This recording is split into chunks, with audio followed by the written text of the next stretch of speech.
ইন্নাল হামদালিল্লাহ ওয়াসসালাতু ওয়াসসালামু আলা রাসূলিল্লাহ আম্মা বা'দ। সুধী দর্শকবৃন্দ, আসসালামু আলাইকুম ওয়া রাহমাতুল্লাহি ওয়া বারাকাতুহু। আজ ইনশাআল্লাহ আমরা কুরবানির জরুরি মাসালা মাসাইল সম্পর্কে বিস্তারিত আলোচনা করব।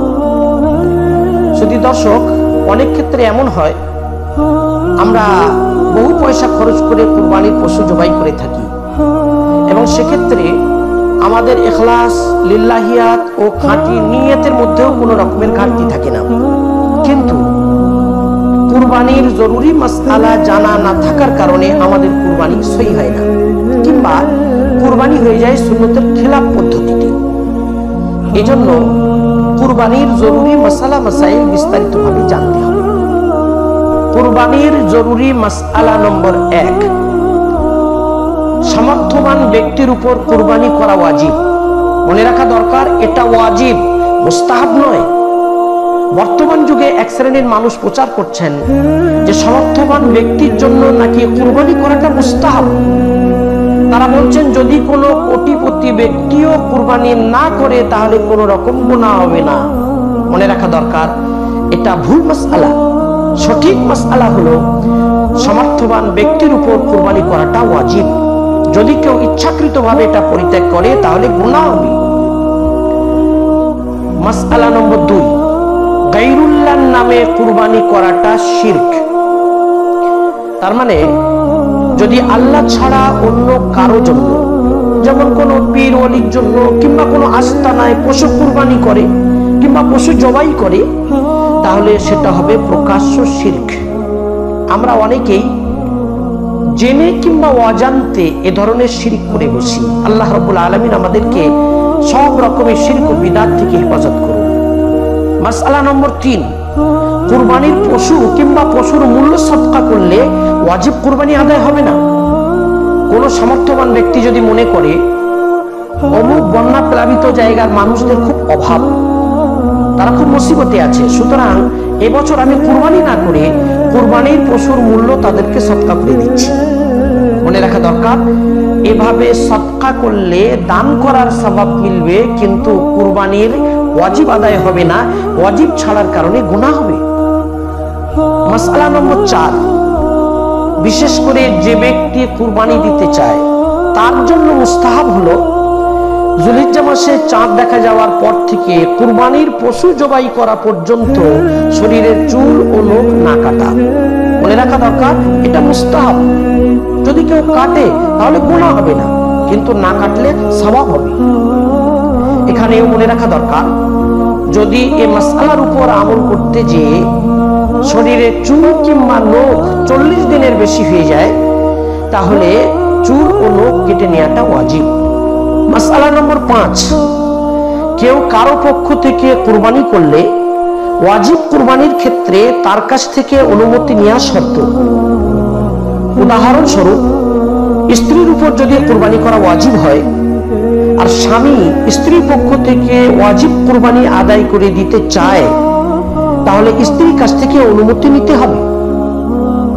হ্যাঁ, নফল কুরবানির ক্ষেত্রে অনুমতি নেওয়া জরুরি নয়।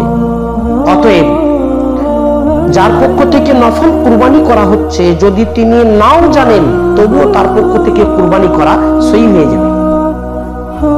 মাসআলা নম্বর 6, কুরবানি কার উপর ওয়াজিব হয় এ সম্পর্কে মনে রাখা দরকার, প্রত্যেক সুস্থ মস্তিষ্কওয়ালা বালেগ, মুকিম, সামর্থ্যবান মুসলিম নরনারীর উপর কুরবানি করা ওয়াজিব।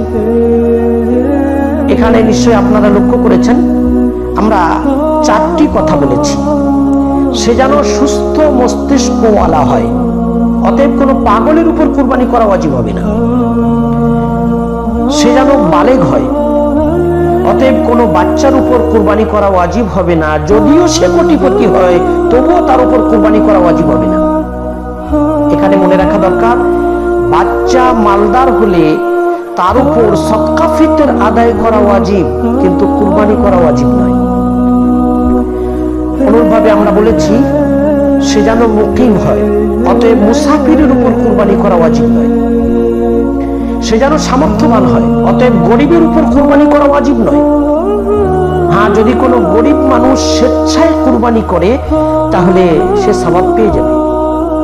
সামর্থ্যবান ব্যক্তি বলতে যার কাছে নম্বর 1 সোনা, নম্বর 2 রূপো, নম্বর 3 ব্যবসার মাল, নম্বর 4 টাকা পয়সা, নম্বর 5 প্রয়োজনের অতিরিক্ত সম্পদ, সব সমেত মিলে 52.5 ভরি রূপোর মূল্য পরিমাণ হবে।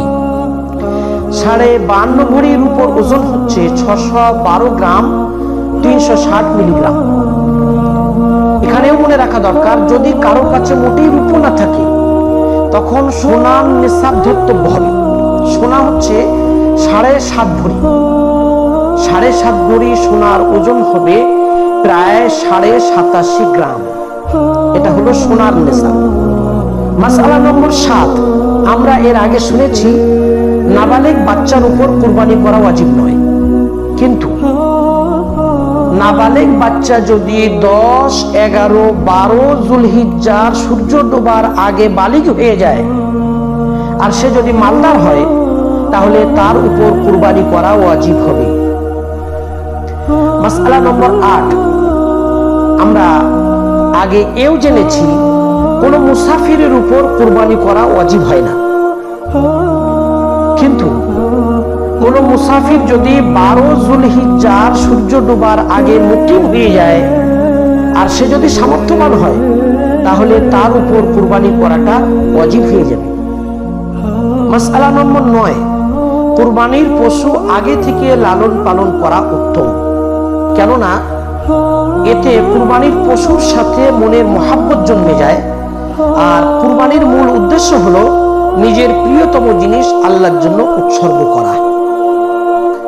মাসআলা নম্বর 10, মদ্দা পশু কুরবানি করার চেয়ে মেয়ে পশু কুরবানি করা বেশি ভালো।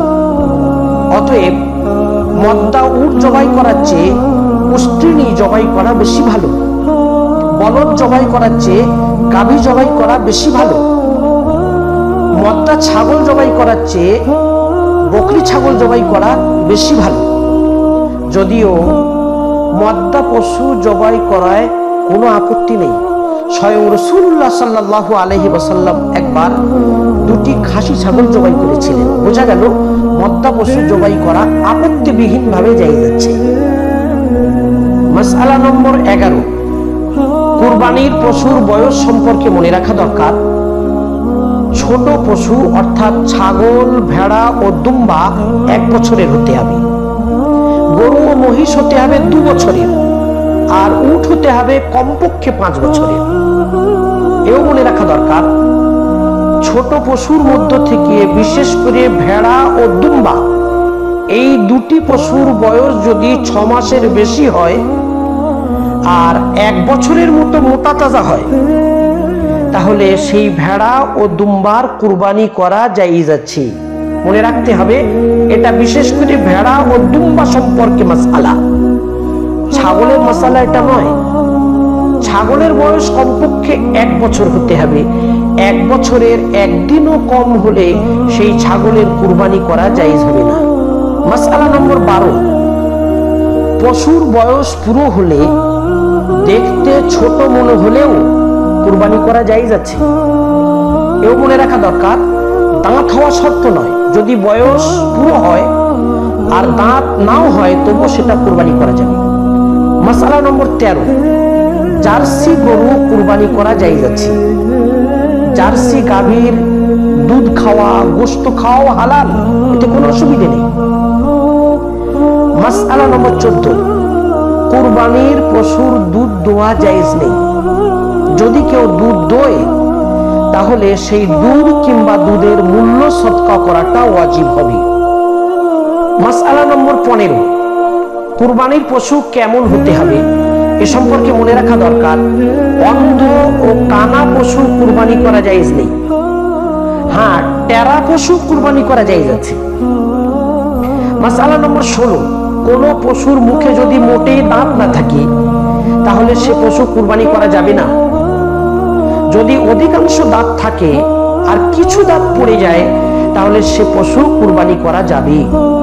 মাসআলা নম্বর 17, যদি কোনো পশুর জন্ম থেকে লেজ না থাকে তাহলে এরূপ পশু কুরবানি করা যাবে না। আর যদি এমন হয় যে কোনো পশুর জন্ম থেকে লেজ ছিল কিন্তু পরবর্তীতে 3 ভাগের 1 ভাগ কেটে গেছে, তাহলে এরূপ পশু কুরবানি করা যাবে না। মাসআলা নম্বর 18, যে পশুর জন্ম থেকে শিং নেই সে পশু কুরবানি করা জায়েজ আছে। অনুরূপভাবে কোনো পশুর যদি জন্ম থেকে শিং ছিল কিন্তু পরবর্তীতে শিংয়ের উপরের শক্ত খোল ভেঙে যায়, তাহলে সে পশু কুরবানি করা জায়েজ হবে। তবে শিং সম্পূর্ণটাই গড়া থেকে যদি ভেঙে যায় সে পশু কুরবানি করা জায়েজ হবে না।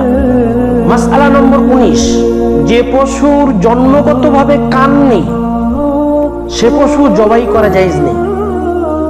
যদি এমন হয় শুরুতে কান ছিল কিন্তু পরবর্তীতে 3 ভাগের 1 ভাগ কেটে গেছে, এমন পশু কুরবানি করা জায়েজ হবে না। মাসআলা নম্বর 20, খোঁড়া পশু কুরবানি করা জায়েজ নেই। অতএব কোনো পশু যদি 3 পায়ে হাঁটে আর 1 পায়ে মোটেই না হাঁটে, তাহলে সে পশু কুরবানি করা যাবে না। অনুরূপভাবে যদি কোনো পশু পায়ে হেঁটে কুরবানির জায়গা পর্যন্ত না যেতে পারে, তাহলে সে পশু কুরবানি করা জায়েজ হবে না। মাসআলা নম্বর 21, এমন দুর্বল ও অপুষ্ট প্রাণী যার হাড়ে মজ্জা নেই কুরবানি করা জায়েজ হবে না। হ্যাঁ, যদি হাড়ে মজ্জা থাকে কিন্তু প্রাণী অপুষ্ট, তার মানে হালকা পাতলা, এরূপ প্রাণী কুরবানি করা জায়েজ আছে, যদিও এটা অনুত্তম।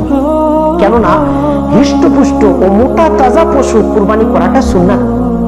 মাসআলা নম্বর 22, বাচ্চা হয় না এমন পশু কুরবানি করা জায়েজ আছে। মাসআলা নম্বর 23, যদি জবাই করার জন্য প্রস্তুত করতে যে কুরবানির পশুর শরীরে কোনো রকম দোষ পয়দা পেয়ে যায়, যেমন পশুর পা ভেঙে গেছে, তাহলে এরূপ পশু কুরবানি করা জায়েজ আছে। মাসআলা নম্বর 24, পশু কুরবানি করার সময় কতক্ষণ এ সম্পর্কে মনে রাখা দরকার। যুলহিজ্জা মাসের 10 তারিখে ঈদুল আজহার নামাজ পড়ার পর থেকে শুরু করে 12 তারিখের সূর্য ডোবার আগে পর্যন্ত পশু কুরবানি করা যায়। প্রথম দিনে কুরবানি করা বেশি ভালো, তারপর দ্বিতীয় দিনে বেশি ভালো, তারপর তৃতীয় দিনে। রাতের বেলায় পশু কুরবানি করা অনুত্তম। এও মনে রাখা দরকার, শহর ও জনবহুল গ্রামে যেখানে ঈদের নামাজ হয় সেখানে ঈদের নামাজের আগে পশু কুরবানি করা জায়েজ নেই। যদি ঈদের নামাজের আগে পশু কুরবানি করা হয় তাহলে সেটা হবে স্বাভাবিক জবাই, কুরবানি হবে না। মাসআলা নম্বর 25, কুরবানির পশু নিজে হাতে জবাই করা মুস্তাহাব। এক্ষেত্রে যদি কেউ নিজে জবাই না করতে পারে তাহলে জবাইয়ের সময় সেখানে উপস্থিত থেকে সহযোগিতা করাটা মুস্তাহাব। মাসআলা নম্বর 26, পশু জবাই করার সময় যতটা সম্ভব হয় পশুকে কম কষ্ট দেওয়ার চেষ্টা করতে হবে। অতএব পশু জবাই করার আগে ছুরি তেজ করে নিতে হবে। এক্ষেত্রে মনে রাখা দরকার যেন পশুর সামনে ছুরি ধার না দেওয়া হয়। অনুরূপভাবে একটি পশুর সামনে অপর পশুকে যেন জবাই না করা হয়। ফুকাহায়ে ইকরাম বলেছেন, পশু জবাই করার আগে পশুকে পানি পান করানোটা মুস্তাহাব। মাসআলা নম্বর 27, উট দাঁড় করানো অবস্থায় নাহার করা ও অন্যান্য পশু জমিনে শুইয়ে দিয়ে জবাই করাটা সুন্নাত। নাহার বলতে উটকে দাঁড় করানো অবস্থায় গলায় ছুরি মেরে রক কেটে দেয়া, এটা সুন্নাত। অন্যান্য পশু জমিনে শোয়ানোর ক্ষেত্রে কিবলামুখী করে শোয়ানোটা সুন্নাত। ইচ্ছাকৃতভাবে এর খেলাপ করা মাকরুহ। মাসআলা নম্বর 28, কুরবানির পশু জবাই করার সময় জবাইকারীর মুখ থাকবে কিবলার দিকে, এটা সুন্নাত। মাসআলা নম্বর 29, বিসমিল্লাহি আল্লাহু আকবার বলে পশু জবাই করা সুন্নাত। পশু জবাই করার সময় আল্লাহর নাম নেওয়াটা জরুরি। অতএব যদি কেউ শুধু বিসমিল্লাহ বলে জবাই করে কিংবা শুধু আল্লাহু আকবার বলে জবাই করে তাহলে পশু হালাল হয়ে যাবে, কিন্তু এ তরিকাটা সুন্নতের খিলাফ। সুন্নত হলো বিসমিল্লাহি আল্লাহু আকবার, এই দুটি কথা বলে পশুর গলায় ছুরি চালানো। মাসআলা নম্বর 30, কয়েকজনের শরীকে কুরবানি করার ক্ষেত্রে পশু জবাই করার সময় সমস্ত শরীকদের নাম নির্দিষ্ট করে তাদের পক্ষ থেকে কুরবানির নিয়ত করা জরুরি। মনে রাখা দরকার, মনে মনে নিয়ত করাটাই যথেষ্ট, নিয়ত মুখে উচ্চারণ করা জরুরি নয়। মাসআলা নম্বর 31, সুদখোরের সাথে কুরবানিতে শরীক না হওয়া উচিত, কেননা এক্ষেত্রে সুদখোর যদি হারাম মাল দ্বারা কুরবানি করে তাহলে কারো কুরবানি সহি হবে না। মাসআলা নম্বর 32, কুরবানির পশু জবাই করার জন্য পারিশ্রমিক নেওয়া জায়েজ আছে, তবে এক্ষেত্রে অবশ্যই মনে রাখতে হবে পশু জবাই করার আগে পারিশ্রমিকের পরিমাণ সুনির্দিষ্ট করতে হবে। অনেক জায়গায় দেখা যায় মহল্লার মানুষেরা ইমাম সাহেবের দ্বারা পশু জবাই করে নেন। ইমাম সাহেব জানেন আমি পারিশ্রমিক নিয়ে জবাই করছি, মহল্লার মানুষেরাও জানেন যে আমরা পারিশ্রমিক দিয়ে জবাই করে নিচ্ছি, কিন্তু পারিশ্রমিক কত কেউ জানে না। মহল্লার মানুষের যতটা দয়া হয় তারা ততটা পারিশ্রমিক হিসাবে দেন, এটা ইমাম সাহেবের পাওনা ও পারিশ্রমিক। মনে রাখা দরকার এ তরিকাটা অবৈধ। এ অবৈধ প্রচলন থেকে বেরিয়ে আসার একটা সহজ উপায় এও হতে পারে যে মসজিদ কমিটি ইমাম সাহেবের সাথে আলোচনা করে ঘোষণা করে দেবে এবছর যারা ইমাম সাহেবের হাত মারফত পশু জবাই করতে চান তারা বড় পশুর জন্য এত ও ছোট পশুর জন্য এত দেবেন। মনে রাখা দরকার পশু জবাই করার আগে এভাবে জবাইয়ের পারিশ্রমিক সুনির্দিষ্টভাবে নির্ধারণ করা জরুরি, অন্যথায় পশু জবাই করার এ পদ্ধতিটি হবে অবৈধ। হ্যাঁ, কুরবানি জায়েজ হয়ে যাবে। মাসআলা নম্বর 33, কুরবানির পশুর গোশত 3 ভাগে ভাগ করা মুস্তাহাব। 1 ভাগ নিজের জন্য, আর 1 ভাগ আত্মীয়দের জন্য, আর তৃতীয় 1 ভাগ গরিব মিসকিনদের জন্য। এভাবে ভাগ করাটা মুস্তাহাব, এটা ওয়াজিব নয়। অতএব যদি কেউ এভাবে ভাগ না করে তাহলে কোনো গুনাহ হবে না। মাসআলা নম্বর 34, কুরবানির পশুর চামড়ার মাসআলা। মনে রাখা দরকার কুরবানির পশুর চামড়া যদি বিক্রি করা হয় তাহলে বিক্রয়ের মূল্য গরিব মিসকিনদেরকে দিয়ে দেওয়াটা ওয়াজিব। আর যদি বিক্রি না করা হয় তাহলে 3 রকম পন্থায় ওটা ব্যবহার করা যেতে পারে। নম্বর 1, নিজে ব্যবহার করা যেতে পারে, যদি দাবাগাত দিয়ে মুসল্লা বানায় কিংবা যেখানে চামড়া লাগানো যায় সেই রকম কোনো জায়গায় যদি নিজে ব্যবহার করতে চায় ব্যবহার করতে পারে। নম্বর 2, কাউকে যদি হাদিয়া দিতে চায় হাদিয়া দিতে পারে, মালদারকেও হাদিয়া দিতে পারে। নম্বর 3, গরিব মিসকিনদেরকে দান করে দেওয়াও জায়েজ আছে। তবে যদি চামড়া বিক্রি করে দেয়া হয় তাহলে বিক্রয়ের মূল্য গরিব মিসকিনদেরকে দিয়ে দেওয়াটা ওয়াজিব। মাসআলা নম্বর 35, কুরবানির পশু ও যে কোনো পশু জবাই করার আগে পশুর চামড়া বিক্রি করাটা হারাম। এখনো পশু জবাই করা হয়নি কিন্তু পশুর চামড়া দরদাম করে বিক্রি করে দেওয়া হয়েছে, এটা হারাম পদ্ধতি। বৈধ ও সঠিক পদ্ধতি হলো পশু জবাই করার পর শরীর থেকে চামড়া আলাদা করে সেটা বিক্রি করতে হবে। মাসআলা নম্বর 36, কাউকে পারিশ্রমিক হিসাবে কুরবানির পশুর চামড়া কিংবা চামড়ার মূল্য দেয়া জায়েজ নেই। যদি কসাইকে কিংবা ইমাম মুয়াজ্জিনকে অথবা বাড়ির কোনো খাদেমকে পারিশ্রমিক হিসাবে কুরবানির পশুর চামড়া কিংবা চামড়ার মূল্য দেয়া হয় তাহলে এটা জায়েজ হবে না। মাসআলা নম্বর 37, মনে রাখা দরকার যাদেরকে যাকাত দেয়া যায় তাদেরকে কুরবানির পশুর চামড়া কিংবা চামড়ার মূল্য দান করা যায়। অতএব কোন অমুসলিমকে কুরবানির পশুর চামড়া দান করা যাবে না, কেননা কোন অমুসলিমকে যাকাত দেয়া যায় না। অতএব কুরবানির পশুর চামড়াও কোন অমুসলিমকে দান করা যাবে না। মাসআলা নম্বর 38, অমুসলিমকে কুরবানির গরুর গোশত দেয়া জায়েজ আছে। মাসআলা নম্বর 39, কুরবানির পশুর দড়ি সদকা করে দেওয়াটা মুস্তাহাব। হ্যাঁ, যদি দড়ি বিক্রি করে দেওয়া হয় তাহলে মূল্য গরিব মিসকিনদেরকে সদকা করে দেওয়াটা ওয়াজিব। মাসআলা নম্বর 40, মৃত ব্যক্তির পক্ষ থেকে কুরবানি করা জায়েজ আছে। বর্ণিত আছে হযরত আলী রাদিয়াল্লাহু আনহু নিজের পক্ষ থেকে একটি দুম্বা ও রাসূলুল্লাহ সাল্লাল্লাহু আলাইহি সাল্লামের পক্ষ থেকে আরেকটি দুম্বা কুরবানি করতেন। অতএব সামর্থ্যবান ব্যক্তিদের জন্য মুস্তাহাব হলো রাসূলুল্লাহ সাল্লাল্লাহু আলাইহি সাল্লামের পক্ষ থেকে কুরবানি করা, অনুরূপভাবে নিজের মৃত আত্মীয় স্বজনদের পক্ষ থেকে কুরবানি করা। শুধু শ্রোতা মণ্ডলী, এ পর্যন্ত আমরা কুরবানি সম্পর্কে জরুরি 40টি মাসআলা আলোচনা করেছি। আলহামদুলিল্লাহি আলা যালিক। তাহলে আজ এ পর্যন্তই আলোচনা ইতি করছি। আপনারা দেশে প্রবাসে যে যেখানে আছেন ভালো থাকুন, সুস্থ থাকুন। আসসালামু আলাইকুম ওয়া রাহমাতুল্লাহি ওয়া বারাকাতুহু।